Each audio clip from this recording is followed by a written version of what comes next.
ఇక్కడ ఉంది కదా ఈ బౌల్లో, ఏంటిది? ఇసుక. ఇంగ్లీష్లో ఏమంటాము? శాండ్. ఇసుక. మనము ఇల్లు కట్టేటప్పుడు సిమెంట్లో మిక్స్ చేసేదానికి వాడతాం. దీని పేరు ఏమంటే ఇసుక. ఇక్కడ మన బుక్లో ఇక్కడ చూడు కొన్ని పిక్చర్స్ ఉన్నాయి.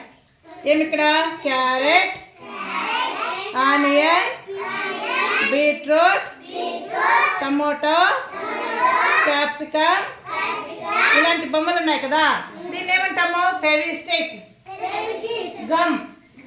ఇది బంకగా ఉంటుంది. దీన్ని మనం ఇప్పుడు పేపర్ మీద ఇట్లా అప్లై చేసి ఏం చేస్తాము? ఇక్కడ శాండ్ ఉంది కదా, ఈ శాండ్ని దీని మీద వేస్తాం. వేస్తే బొమ్మలు తయారవుతాయి అన్నమాట. చూస్తున్నారా?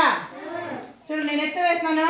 మట్టి మొత్తం బుక్ పైన ఇసుకంతా వేసాను కదా. ఇప్పుడు చూస్తామా ఏమైందో?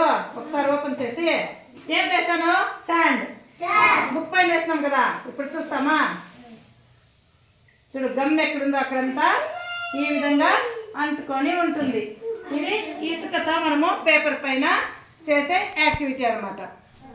చూసారా, మనం ఇక్కడ గమ్ వేసినాం కదా, గమ్ ఎక్కడెక్కడుందో అక్కడంతా ఇసుక పడింది. గమ్ లేని ప్లేస్లో ఇసుక పడదు, అంటుకోదు అనమాట.